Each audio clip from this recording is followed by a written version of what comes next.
नमस्कार दोस्तों, स्वागत है आपका हमारे YouTube चैनल सूर्य IQ एकेडमी में। आज हम अनदर वीडियो लेके आए हैं और आज की जो क्लास है उसका टाइटल है नेशनल मूवमेंट इन 19th और 20th सेंचुरी। हम मॉडर्न इंडिया में पहुंच गए हैं और आपको अगर पुरानी क्लासेस देखनी हो तो हमारे YouTube चैनल पे अवेलेबल है।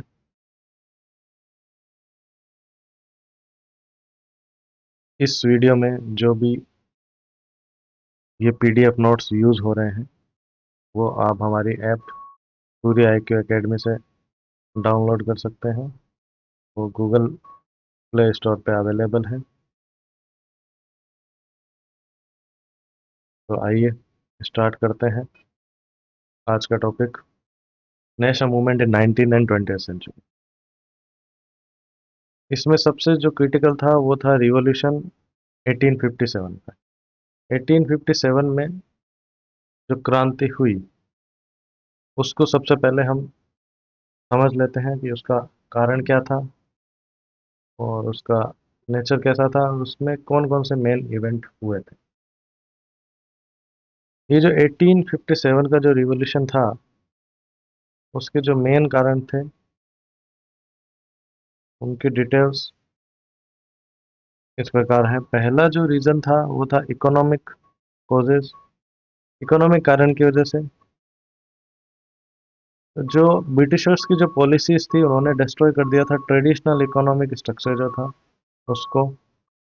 और जो पीजेंट्स थे, किसान थे, उन पे काफ़ी हैवी टैक्सेशन था। टैक्स काफ़ी लगाया गया था क्योंकि जो न्यू इन्होंने रेवेन्यू की जो पॉलिसी लाए थे, न्यू रेवेन्यू फार्मिंग की, उसकी वजह से उन पे टैक्स का बर्डन काफ़ी बढ़ गया था। और इतना ज़्यादा लोन हो गया था जिससे उनकी जो लैंड थी वो जो लोन देते थे मनी लेंडर्स थे उनके पास चली गई थी। और इंडियन जो गुड्स था हैंडीक्राफ्ट का या इंडस्ट्री थी उस पे हाई टैरिफ लगा दिया था। वो जो ब्रिटिश ब्रिटिश से जो इंपोर्ट होता था उस पे लो टैरिफ लगाया हुआ था। इससे क्या हो गया, इंडिया में जो इंडस्ट्रीज थी वो ख़त्म हो गई और एग्रीकल्चर पे काफ़ी प्रेशर बढ़ गया था। अब इसमें पॉलिटिकल रीजंस की बात कर लें। इनकी जो पॉलिसी थी डॉक्ट्रिन ऑफ लैप्स या जिसको व्यक्तिगत का सिद्धांत या हड़प नीति भी बोलते हैं, उसकी वजह से क्या हुआ कि जो हिंदू प्रिंसेस थे उनके जो उत्तराधिकार के जो सक्सेशन राइट्स थे, उत्तराधिकार के जो राइट्स थे वो ले लिए गए थे। और इस पॉलिसी में क्या होता था, अगर आपका कोई नेचुरल उत्तराधिकार नहीं है या नेचुरल बॉर्न आपका कोई सन नहीं है तो आपको जो आपका जो राज्य है, साम्राज्य है, वो आपके मरने के बाद ब्रिटिशर्स को चला जाता था। तो इससे क्या हो गया कि बहुत सारे जो रूलिंग एलिट्स थे उनका जो सक्सेशन का राइट था वो ले लिया था। और अवध जो है उसको अनेक्स भी कर लिया था 1856 में, ये बोल के कि वहाँ पे मिस गवर्नेंस चल रही है, वहाँ पे शासन अच्छा नहीं चल रहा है। जिससे अवध से बहुत सारे लोग जो थे वो आर्मी में थे उस टाइम पे। तो इससे क्या हो गया, बहुत सारा जो आर्मी के लोग थे उनको भी एंगर हो गया था। और जो मुगल डायनेस्टी जो थी उसको ह्यूमिलेट किया गया था, वो ख़त्म कर दिए गए थे उससे। और जो मुगल डायनेस्टी थी उस पे बहुत सारे लोग डिपेंडेंट थे। कैसे, क्योंकि मुगल शासन जो था वो बहुत सारे जैसे लैंड वगैरह का दान देता था, वो सब बंद हो गया था। तो ये एक पॉलिटिकल रीजंस भी काफ़ी हो गए थे 1857 के रिवोल्ट के लिए। अब आगे बात करें सोशल रिलीजियस रीजन क्या हो गया। सोशल रिलीजियस रीजंस ये थे कि ब्रिटिशर्स ने बताया कि वो रेशियल एरोगेंस थे उसमें, या नस्लीय अहंकार था कि वो वाइट्स हैं। और काफ़ी फियर भी हो गया था कि क्रिश्चियंस के जो मिशनरीज थे वो आने लग गए थे। और उस टाइम पे रिलीजियस डिसेबिलिटीज एक्ट भी पास किया था। इसमें क्या है, अगर कोई बंदा क्रिश्चियनिटी में क्रिश्चियन बनता है तो उसको जो पुरानी पैतृक संपत्ति है, एंसेस्ट्रल प्रॉपर्टी है, वो मिलेगी। ठीक है।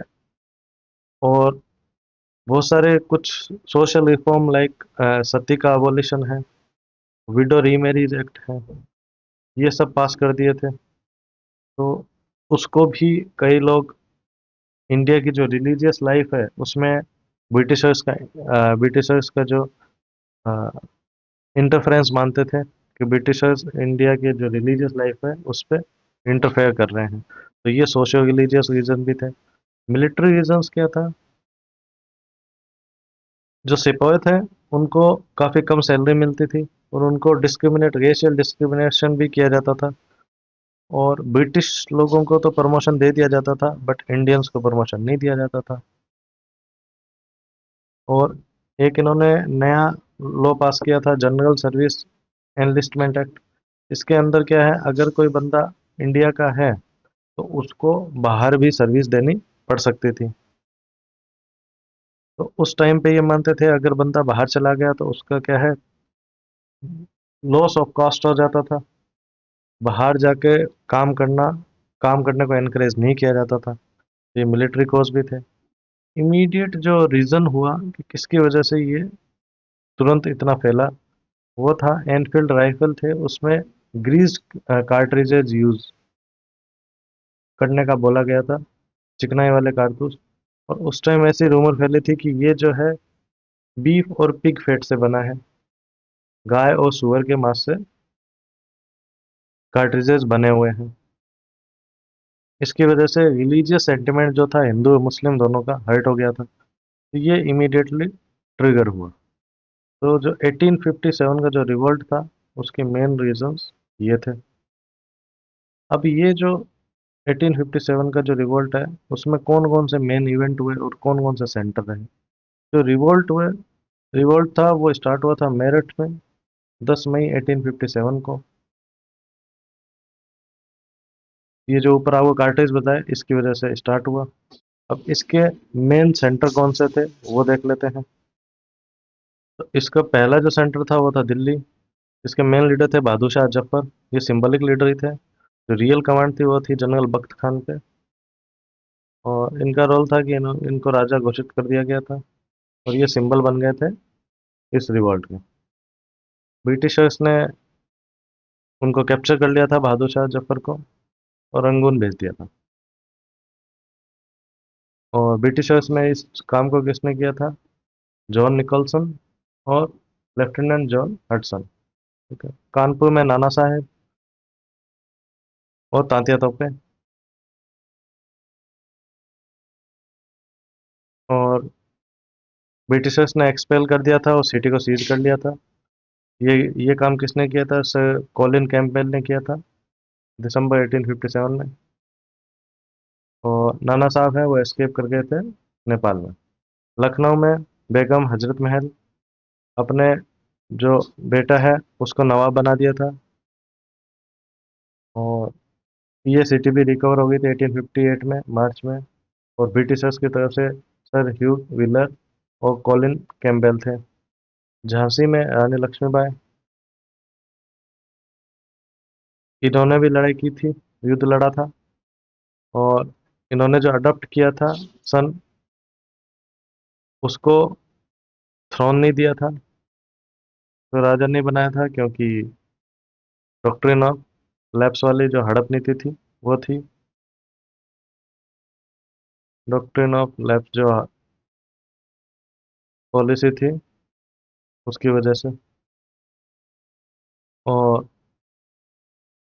इनको भी डिफीट कर दिया था ब्रिटिशर्स की तरफ से, सर ह्यू रोज की तरफ से। बिहार में कुंवर सिंह जमींदार थे ये। इन्होंने रिवॉल्ट लीड किया था जगदीशपुर में, और ये लड़ाई करते हुए शहीद हो गए थे। और ब्रिटिशर्स की तरफ से इसमें विलियम टेलर थे। ये मेन सेंटर्स थे, और ये ब्रिटिशर, ये आप याद कीजिएगा, बहुत इंपॉर्टेंट है ये। रिवॉल्ट के रिवॉल्ट ऑफ 1857 में ये क्वेश्चंस आ सकता है। सेंटर कौन सा था,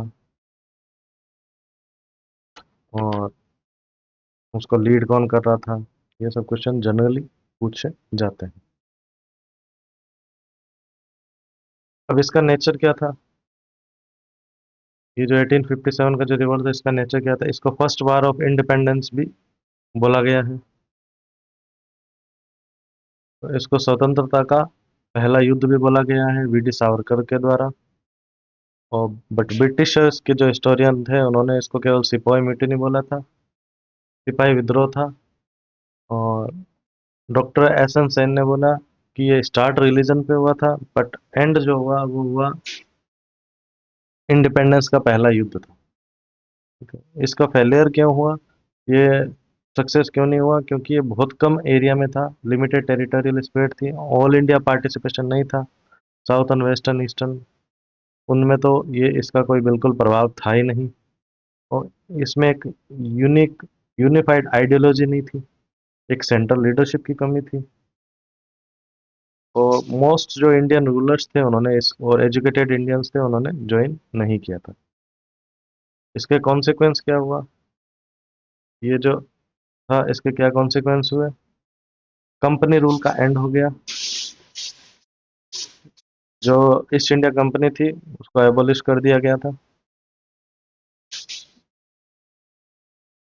और गवर्नेंस जो डायरेक्टली ब्रिटिश क्राउन के पास चली गई थी। और क्वींस की प्रोक्लेमेशन आ गई थी। जो डॉक्ट्रिन ऑफ लैप्स था उसको हटा दिया गया था।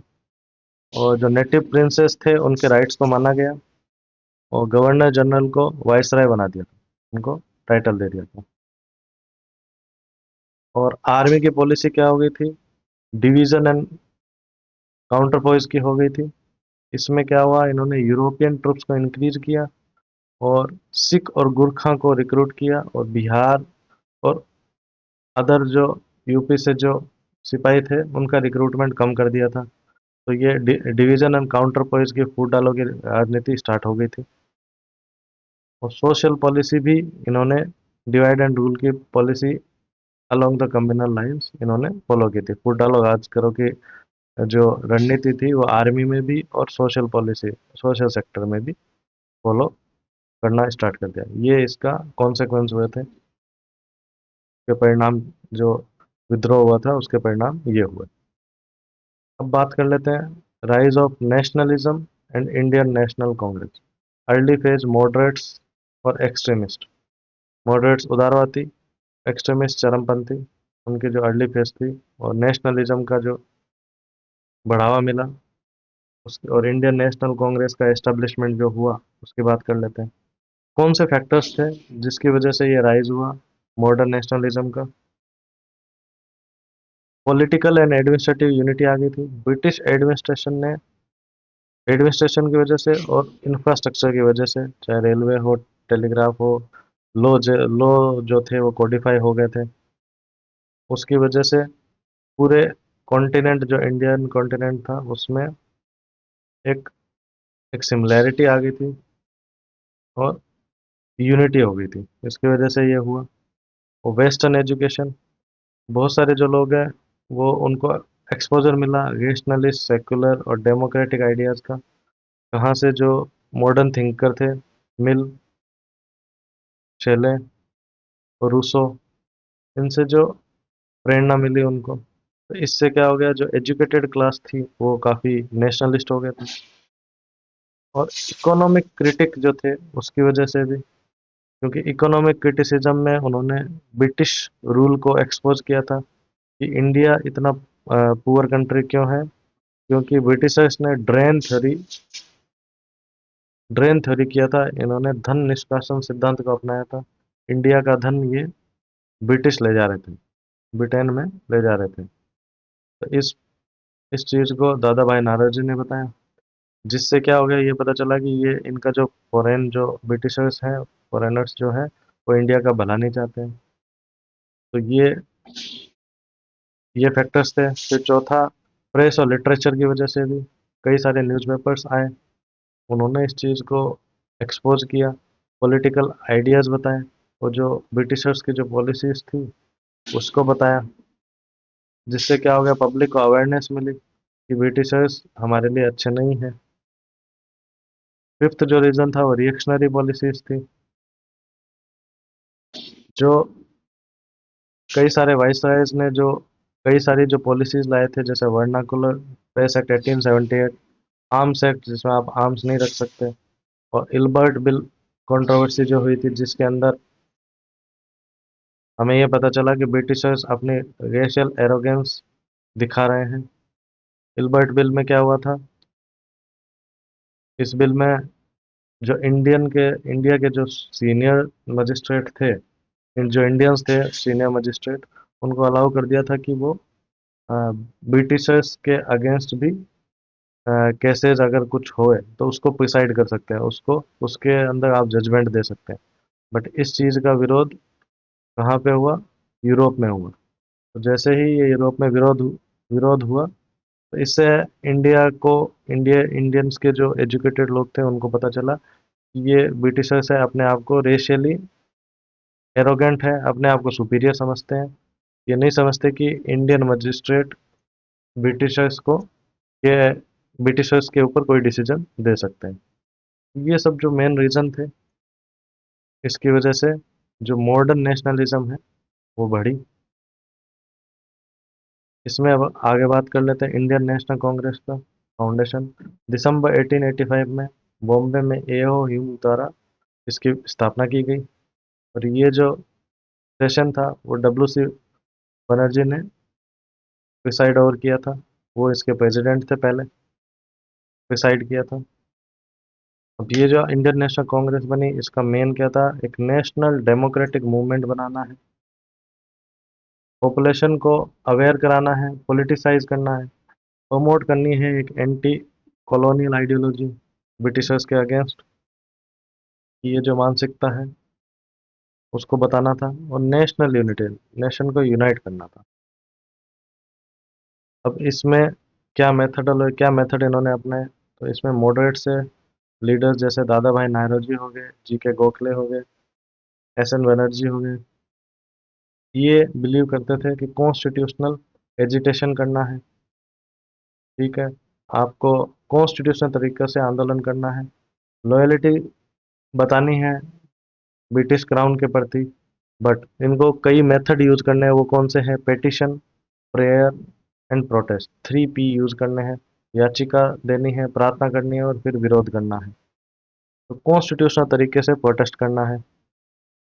इनको ऐसा लगता था कि ब्रिटिशर्स जो है वो अच्छे हैं, बट उनको ट्रू कंडीशन पता नहीं है, एक्चुअल सिचुएशन पता नहीं है, इसलिए ऐसी चीज़ होती है, ऐसा उनको लगता था।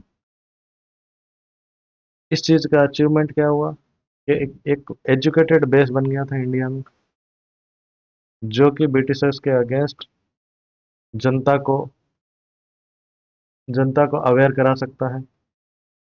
और इस मूवमेंट से क्या हुआ? जो सर्विसेज थी, इंडियन सिविल सर्विसेज, और वो इंडियन हो गई थी। उन्होंने डिमांड किया था कि इसमें इंडिया के लिए इंडियंस ही रिक्रूट किए जाए।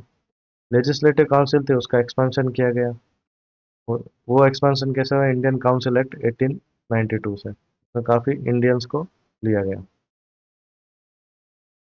तो ये मूवमेंट चला 1885 से 1905 तक। फिर एक मूवमेंट आया जो कि एक्सट्रीमिस्ट था, मिलिटेंट था, और मिलिटेंट नेशनलिज्म का एक मूवमेंट आया। वो आया 1905 से 1909 तक। इसके जो लीडर्स थे वो थे बीजी तिलक, बाल गंगाधर तिलक, लाला लाजपत राय, और बिपिन चंद्रपाल। ठीक है, बीजी तिलक ने स्लोगन दिया, Swaraj is my birth right, I shall have it. Swaraj मेरा जन्म सिद्ध अधिकार है, और मैं इसको लेकर रहूंगा। अब इसके क्या हुआ था? इसका मेन रीजन क्या? ये जो मूवमेंट बना है, इसका मेन रीजन क्या था? कि जो ये जो मॉडरेट्स जो काम कर रहे थे, उदारवादी, इन्होंने इनकी जो स्पीड थी, जिस स्पीड से ये काम कर रहे थे, काफ़ी स्लो थी। इससे इनका मोहभंग हो गया था, डिसइल्यूजनमेंट हो गया था मॉडरेट से। और जो लॉर्ड कर्जन की जो पॉलिसीज थी, वो भी एक मेन रीज़न था जिसकी वजह से ये एक्सट्रीमिस्ट आए। और जो ग्लोबल इवेंट्स हुए, जैसे जापान की विक्ट्री हो गई थी रशिया पे, इससे पता चला कि अगर हम भी ये मिलिटेंट नेशनलिज्म का मेथड अपनाएंगे तो हम इंडिपेंडेंट हो सकते हैं। और इन लोगों को ब्रिटिश जस्टिस सिस्टम में कोई भरोसा नहीं था और इनका गोल था स्वराज का। तो इन्होंने डायरेक्ट पॉलिटिकल एक्शन पे जोर दिया और ज़्यादा से ज़्यादा लोग इससे जुड़े उस पे जोर दिया था। इसी मूवमेंट ने स्वदेशी और बॉयकॉट मूवमेंट 1905 में स्टार्ट किया था। ये स्टार्ट हुआ था बंगाल के पार्टीशन से और इसमें मेन मेथड था कि फॉरेन गुड्स को बॉयकॉट करना है, नेशनल एजुकेशन प्रमोट करनी है, समितिज ऑर्गेनाइज करनी है, वॉलंटियर्स बनाने हैं और बहुत सारे जो अपने फेस्टिवल हैं जैसे गणेश फेस्टिवल हो गया, शिवाजी का हो गया, इसको यूज करना है किसके लिए? अपनी पॉलिटिकल इच्छाओं को पूरा करने के लिए। अब ये जो एक्सट्रीमिस्ट थे और मॉडरेट्स थे इनका सूरत में स्प्लिट हो गया था। सूरत में स्प्लिट हो गया था क्यों? क्योंकि ये जो बॉयकॉट मूवमेंट था इसको एक्सट्रीमिस्ट बढ़ाना चाहते थे, नेशन वाइड पूरे नेशन में फैलाना चाहते थे, बट जो मॉडरेट्स थे, उदारवादी थे, उनको रेस्ट्रिक्ट करना चाहते थे। ये ऐसा क्यों हुआ? क्योंकि जो गवर्नमेंट थी उन्होंने कुछ उदारवादियों को अपने साइड ले लिया था, कैरेट एंड स्टिक पॉलिसी अपनाई थी। वो कैसे अपनाई? इन्होंने मॉडलिंग और रिफॉर्म्स ले आए थे, कुछ रिफॉर्म्स लिए ब्रिटिश गवर्नमेंट। तो जो मॉडरेट्स थे उन्होंने सोचा कि ये सरकार तो बहुत अच्छी है, तो इसलिए वो सरकार के साथ हो गए। बट एक्सट्रीमिस्ट को पता था या मिलिटेंट्स को पता था कि ये केवल कैरेट एंड स्टिक पॉलिसी अपना रहे हैं, तो इसलिए इन दोनों का डिवीजन हो गया सूरत में। तो सूरत स्प्लिट हो गया दोनों में, मॉडरेट्स और एक्सट्रीमिस्ट में। और मॉडर्न और रिफॉर्म्स में क्या किया?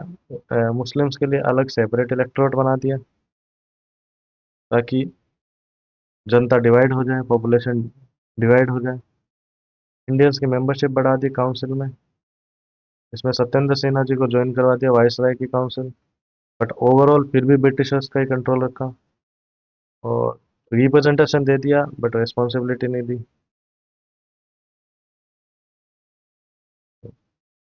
इस तरह ये दोनों अपने जो एक्सट्रीमिज्म एक्सट्रीमिस्ट और rise of nationalism, INC, moderates और एक्सट्रीमिज्म के बारे में जो भी चीज़ें थी ये दोनों पूरी होती हैं। तो भाई अब थर्ड जो टॉपिक है वो है मास मूवमेंट जो गांधी जी ने किया था। उसमें हो गए नॉन कोऑपरेशन, सिविल डिसोबीडियंस और क्विट इंडिया मूवमेंट। इनके बारे में आप पता कर लेते हैं। इसमें सबसे पहला जो है नॉन कोऑपरेशन मूवमेंट, असहयोग आंदोलन, इसकी बात कर लेते हैं। ये 1920 से 1922 के बीच में हुआ। इसका रीजन क्या था? रीजन था जो रोलेट एक्ट हुआ था पास, उसके लिए था। और जो जलियांवाला बाग मैसेकर हुआ था, जलियांवाला हत्याकांड जो हुआ था, उसकी वजह से ये स्टार्ट हुआ था। अब ये रोलेट एक्ट क्या था? रोलेट एक्ट में ये बताया गया था कि कोई भी पॉलिटिकल आपने एक्टिविटी की, पॉलिटिकल एक्टिविटी आप कोई भी करते हैं तो उसको गवर्नमेंट दबा सकती है, सप्रेस कर सकती है। और गवर्नमेंट किसी को भी प्रिजनर बना सकती है, डिटेन कर सकती है उसको बिना किसी ट्रायल के और बिना कोई जुडिशियल रिव्यू के। वो किसी को भी बंदी बना सकती है, डिटेन कर सकती है, वो भी कितने टाइम के लिए? 2 साल के लिए। तो ये जैसे ही लॉ पास हुआ तो इससे काफी एंगर हो गया था और महात्मा गांधी ने तो इसको ब्लैक लॉ भी बोला था, रोलेट एक्ट को। तो और एक जलियांवाला बाग हत्याकांड हो गया था, तो इसकी वजह से ये स्टार्ट हुआ।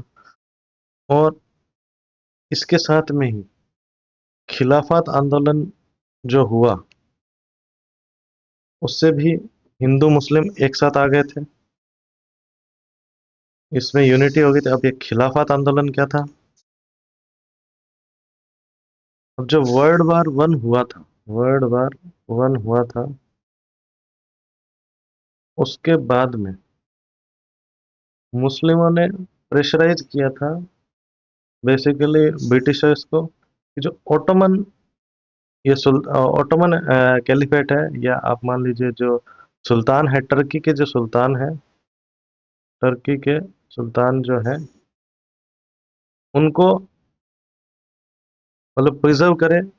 क्यों? क्योंकि उनको स्पिरिचुअल लीडर माना गया था इस्लाम का। तो वो चाहते थे जो खिलाफत आंदोलन जो हुआ था, इसमें ये ब्रिटिशर्स को प्रेशराइज करना चाहते थे कि टर्की के सुल्तान को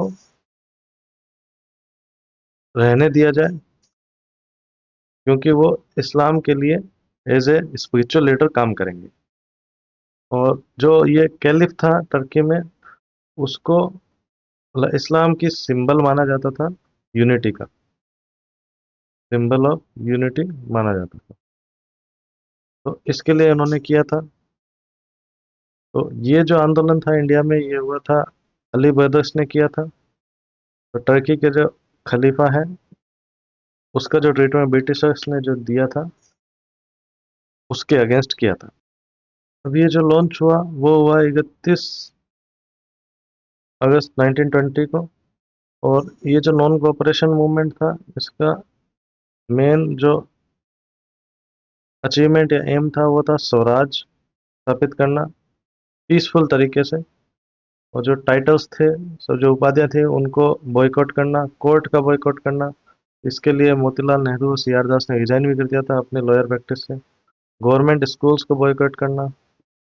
और बहुत सारा इसमें मास पार्टिसिपेशन हुआ था, जनता काफ़ी मिली थी इस आंदोलन में।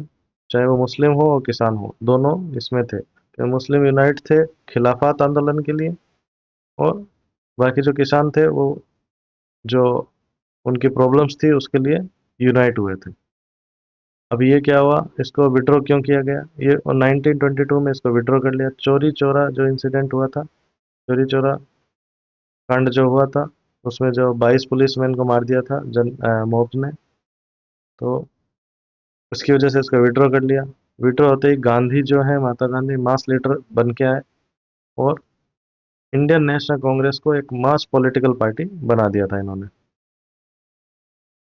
अब इनके अगर दूसरे उसकी बात करें, तो दूसरा जो मूवमेंट था वो था सिविल डिसोबीडियंस मूवमेंट, सविनय अवज्ञा आंदोलन। ये 1930-34 तक चला। कांग्रेस ने पूर्ण स्वराज डिक्लेयर कर दिया था 1929 में। क्यों? क्योंकि गांधी की जो 11 डिमांड थी, उसका ब्रिटिशर्स ने रिस्पॉन्स नहीं दिया था। इसकी वजह से कांग्रेस ने पूर्ण स्वराज डिक्लेयर कर दिया था।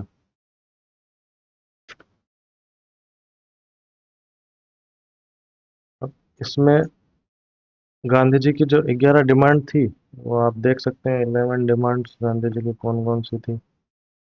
तो पहली जो डिमांड थी वो थी लिकर लिकर पे बैन, मदिरा का निषेध, टोटल प्रोहिबिशन लगाने का बोला था। ठीक है, इसको बंद किया जाए। दूसरा था एक्सचेंज रेट जो है उसको कम किया जाए, एक्सचेंज रेट को कम किया जाए, एक्सचेंज रेट। तीसरी थी कि जो लगान है, जो लैंड पे जो लैंड रेट्स हैं, उसको आधा कर दिया जाए, half land rate, land rate half होनी चाहिए। चौथी इनकी जो डिमांड थी वो थी साल्ट टैक्स को हटा देना चाहिए, साल्ट पे, नमक पे कोई भी टैक्स नहीं लगना चाहिए। पांचवा था जो जो अपनी डिफेंस एक्सपेंडिचर है, डिफेंस का जो एक्सपेंस है उसको 50% कर दीजिए। छठी जो इनकी जो डिमांड थी वो थी कि जो टॉप टॉप जो गवर्नमेंट पोस्ट है उस पे जो ऑफिसर बैठे हैं, उनकी सैलरी 50% कर देनी चाहिए। 50% सैलरी, उनकी सैलरी कम होनी चाहिए। और सातवीं इनकी डिमांड थी कि फॉरेन जो टेक्सटाइल आता है, फॉरेन जो टेक्सटाइल है उसका इंपोर्ट बंद हो जाना चाहिए, इंपोर्ट बंद होना चाहिए। आठवीं इनकी डिमांड थी कि जो अपने जो पोर्ट्स हैं, इंडियन पोर्ट्स हैं, उस पे केवल अ, भारतीय शिप्स का ही अधिकार होना चाहिए, बाहर से नहीं आने चाहिए। और 9वीं इनकी डिमांड थी, जो भी पॉलिटिकल प्रिजनर्स हैं, पॉलिटिकल प्रिजनर्स जो थे उनको रिलीज कर दिया जाना चाहिए। पॉलिटिकल प्रिजनर, राजनीतिक बंदी जो भी हैं उनको हटा दिया जाना चाहिए। और जो गुप्तचर जो पुलिस थी, गुप्तचर सीक्रेट पुलिस जो लगाई हुई थी, उसको हटा दिया जाना चाहिए। या अगर ये लगानी भी है तो वो जनता की निगरानी में होनी चाहिए। और जो खुद की सुरक्षा के लिए आर्म्स को अलाउ होना चाहिए। जो भी आत्मरक्षा के लिए जो भी हथियार है उसकी अनुमति होनी चाहिए। ठीक है, इसके लिए ये 11 डिमांड डिमांड थी, बट ब्रिटिशर्स ने इस पर किसी पे भी रेस्पॉन्ड ही नहीं किया था। अभी स्टार्ट कैसा हुआ था? दांडी मार्च से स्टार्ट हुआ था 12 मार्च 1930 को। जो नमक पे टैक्स हटाने की जो इन्होंने बात की थी उसके लिए स्टार्ट हुआ था। और इससे क्या हुआ, कई लोगों ने टैक्स देना बंद कर दिया, खेड़ा में फॉरेस्ट लॉ का वायलेशन किया। और खुद ही खिदमतकार जो थे, उनके जो हेड थे खान अब्दुल गफार खान, इन्होंने भी किया नॉर्थ वेस्ट फ्रंटियर प्रोविंस में। खुद ही खिदमतगार्स ने भी पीसफुल प्रोटेस्ट किया था इंडिपेंडेंस के लिए, नॉर्थ वेस्ट अपने फ्रंटियर प्रोविंस में। सोशल रिफॉर्म प्रमोट किया था। इसमें फिर मैसिव वुमेन पार्टिसिपेशन भी हुआ था। अब ये टेम्परेरली सस्पेंड कर दिया था civil disobedience movement. Gandhi Irwin pact हुआ था 1931 में, उसकी वजह से इसको सस्पेंड कर दिया था।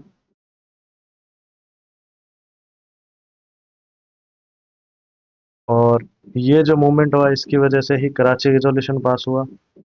इसमें कराची रिजोल्यूशन में फंडामेंटल राइट्स और नेशनल इकोनॉमिक प्रोग्राम जो है दोनों डिफाइन किए गए थे।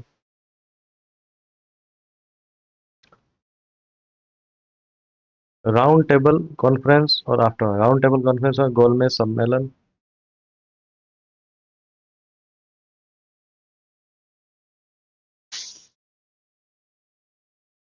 ये बातचीत राउंड टेबल कॉन्फ्रेंस करने के लिए ही जो सिविल डिसोबीडियंस मूवमेंट था इसको सस्पेंड किया गया था। और सेकंड जो राउंड टेबल कॉन्फ्रेंस हुई वो फेल ही रही, क्योंकि कम्युनल रिप्रेजेंटेशन दिया गया था। कम्युनल रिप्रेजेंटेशन, कम्युनल अवार्ड दिया गया था। इसको सेपरेट इलेक्टोरेट कर दिया था। डिप्रेस्ड क्लास जो थी उनको अलग से वोटिंग के राइट्स दिए थे। तो गांधी जी ने इसके लिए फास्ट किया था डेथ तक का।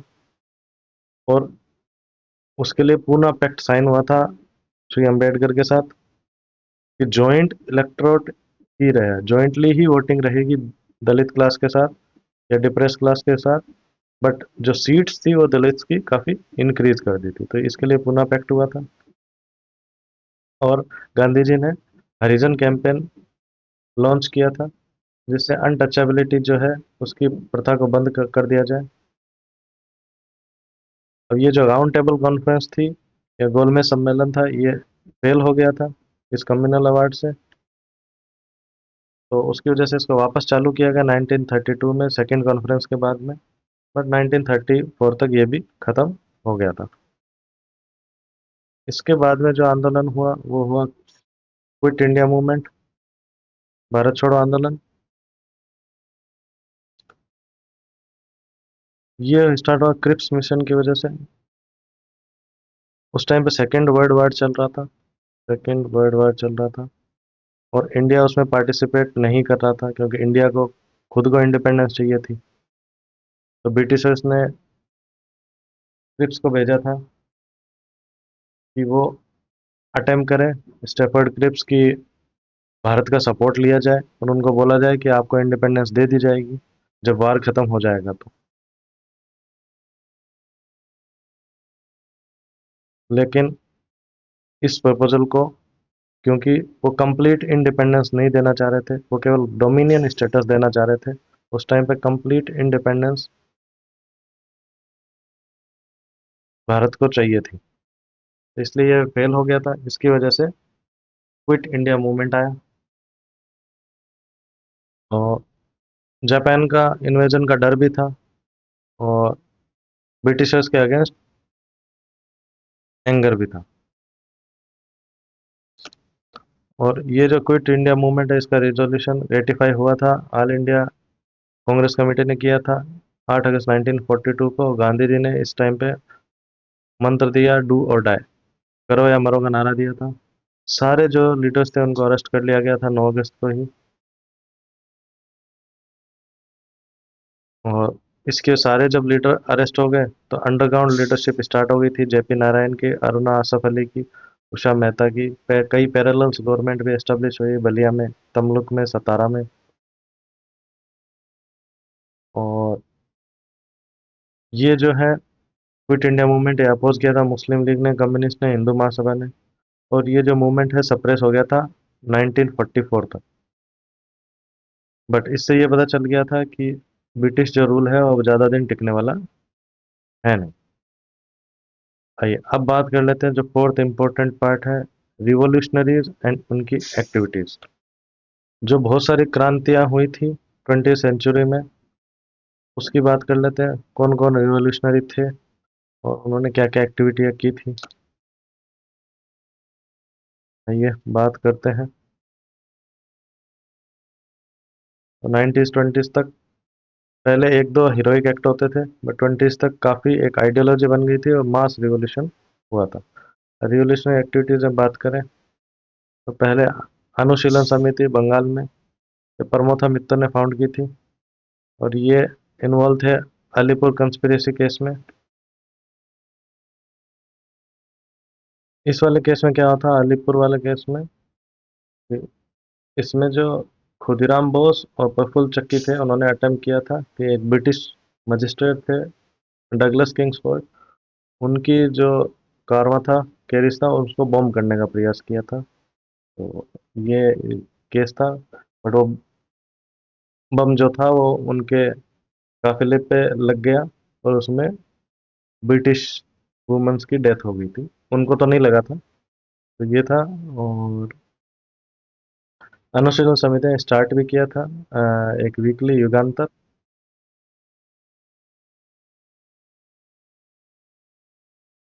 और इसमें जतिन मुखर्जी या भाग जतिन या टाइगर जतिन, वो भी अ, शहीद हो गए थे 1915 में after failure of German plot. एक ये जर्मन प्लॉट क्या था, जर्मन प्लॉट, इस टाइम पे जो वर्ल्ड वार हो रहा था, तो जतिन मुखर्जी ने सोचा था कि वहां से जर्मनी से आर्म्स मंगवा लेंगे, आर्म्स मंगवा के पूरे कंट्री में वॉर करके इंडिया को इंडिपेंडेंट कर लेंगे। ये तो ये जो जर्मन प्लॉट था इनका, ये फेल हो गया था। और पुलिस ने इस पे रेड मार के इनको मार दिया था। दूसरा ग्रुप था अभिनव भारत, महाराष्ट्र में। ये इवॉल्व हुआ था वीडी सावरकर के मित्र मेले से।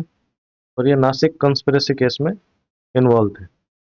अब ये नासिक कंस्पिरेसी केस क्या था, नासिक में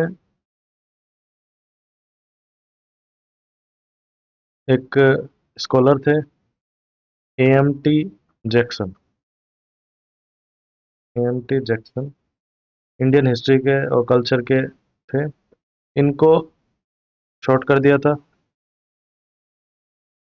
और ये जो हुए थे, इनको जो मारा गया था, इसमें ऐसा बताया जाता है कि जो ये अभिनव भारत सोसाइटी है इनके मेंबर्स इन्वॉल्व थे।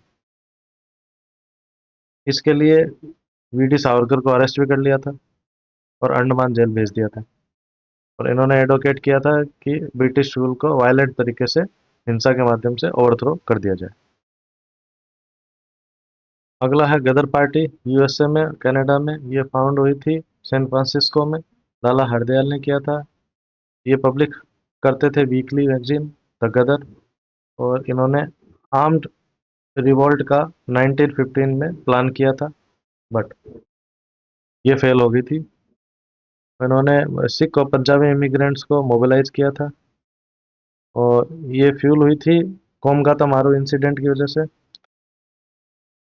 अब ये कोमगाता मारू इंसिडेंट क्या था, इसमें क्या हुआ था कि एक जैपनीज शिप था, जैपनीज शिप था जो लगभग 375 76 लोगों को अ, ले जा रहा था।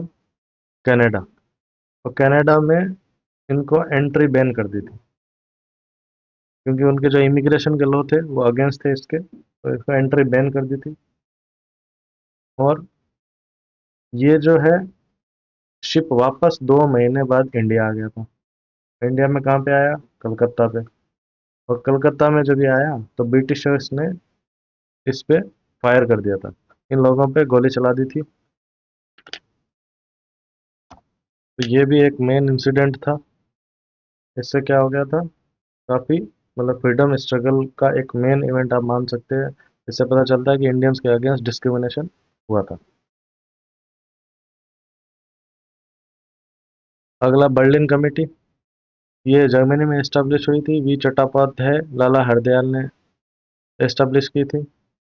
और इन्होंने यूज़ किया था Zimmerman plan, German funding to incite rebellion. German plan जो जर्मन प्लॉट था वो यूज़ कर रहे थे बर्लिन कमेटी। ये ऑर्गेनाइज कर रहे थे इंडियंस जो बाहर रहते हैं उनको, ताकि यहाँ पे ब्रिटिश रूल को एंड किया जा सके। अब अगर बात करें रिवॉल्यूशनरी एक्टिविटीज़ जो थी और सोशलिज्म का शुरू 1920s में कौन सी हुई थी।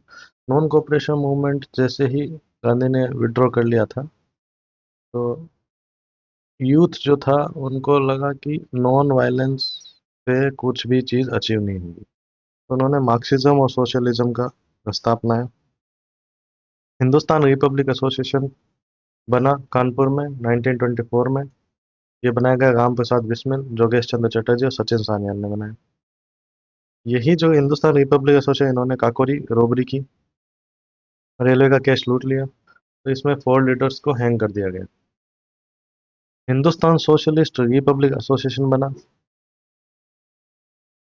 इन दिल्ली में 1920 अंडर चंद्रशेखर आजाद। ठीक है, इन्होंने ऑफिशियल गोल रखा सोशलिज्म, बट इसके अंदर इन्होंने इसमें सॉन्डर्स मर्डर, लाहौर में 1928 में भगत सिंह और राजगुरु ने जो जॉन सॉन्डर्स थे उसका मर्डर कर दिया था। इसके लिए क्योंकि लाला लाजपत राय की जो डेथ हुई थी उसके प्रोटेस्ट में इन्होंने इसका मर्डर कर दिया था। फिर असेंबली की बॉम्बिंग 1929 में भगत सिंह और बटुकेश्वर दत्त ने सेंट्रल लेजिस्लेटिव असेंबली की बॉम्बिंग की थी to protest the public safety bill. अब ये पब्लिक सेफ्टी बिल क्या था? ये 1928 में पास किया गया था ब्रिटिशर्स के द्वारा। इसमें क्या था कि कोई भी नेशनलिस्ट या कम्युनिस्ट मूवमेंट होगा कोई भी भारत की आज़ादी के लिए, तो इसमें क्या अथॉरिटीज़ को पावर दे दिया था कि किसी को भी सस्पिशन हुआ कि ये बंदा इस इन एक्टिविटीज़ में इन्वॉल्व है, तो उसको विदाउट ट्रायल रिपोर्ट करने का पावर दे दिया था।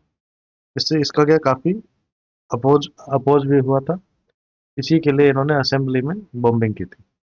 ठीक है, भगत सिंह, सुखदेव और राजगुरु को एग्जीक्यूट कर दिया गया 1931 में। बंगाल में बंगाल में जो सबसे फेमस ग्रुप था वो था चित्तागोंग ग्रुप, सूर्य सेन के अंडर में। इन्होंने चित्तागोंग की आर्मरी रेड की थी। चटगांव शस्त्रागार हमला किया था चटगांव। और इसमें सारे आर्म्स ले लिए थे और अपनी एक सरकार बना ली थी।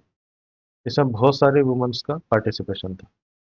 इस तरह आप देखिए ये सारी रिवॉल्यूशनरी एक्टिविटीज हुई थी। ठीक है, इसके अलावा हमने क्या किया है,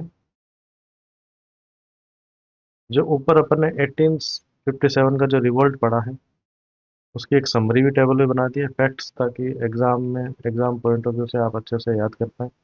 तो इसमें बिगिनिंग भी है, मेजर कॉज है, जो अपन ऊपर पढ़ चुके हैं, बट ये समराइज फॉर्म में है। ये भी एक बार आप देख लीजिएगा।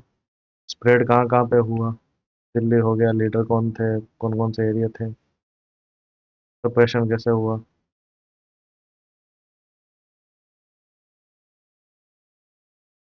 उसके बाद में किसने इस वार को क्या क्या बोला, इस रिवोल्ट को क्या बोला। वैसे ही जो रिवॉल्यूशनरी थे जो ऊपर अपन ने पढ़ा, तो उसके रिवॉल्यूशनरी पे भी हमने एक टेबल बना दी है जो मेन एक्टिविटीज़ थी। ये इसके लिए बनाई है क्योंकि एग्ज़ाम में इसके रिगार्डिंग बहुत सारे क्वेश्चंस आते हैं। जो एमसीक्यू है वो इन्हीं में से बनते हैं। तो आप इनको याद कर लीजिए। आपको पता ही है पीडीएफ नोट्स हमने हमारे टेलीग्राम चैनल और पूरी IQ एकेडमी की ऐप पे अवेलेबल है। तो आप ये याद कर सकते हैं वहाँ से डाउनलोड करके इस पीडीएफ से ये सारी चीज़ें याद कर लीजिए। इस तरह हमारा ये जो चैप्टर है नेशनल मूवमेंट का ये कंप्लीट होता है 1920 सेंचुरी का। ऐसे ही हमारे इस चैप्टर के रिगार्डिंग आपकी कोई भी क्वेरी हो, कोई भी क्वेश्चन हो, आप हमारे कमेंट सेक्शन में लिख सकते हैं। और हमारे चैनल सूर्य IQ एकेडमी को लाइक शेयर एंड सब्सक्राइब करें। मिलते हैं अब अगले वीडियो में। धन्यवाद।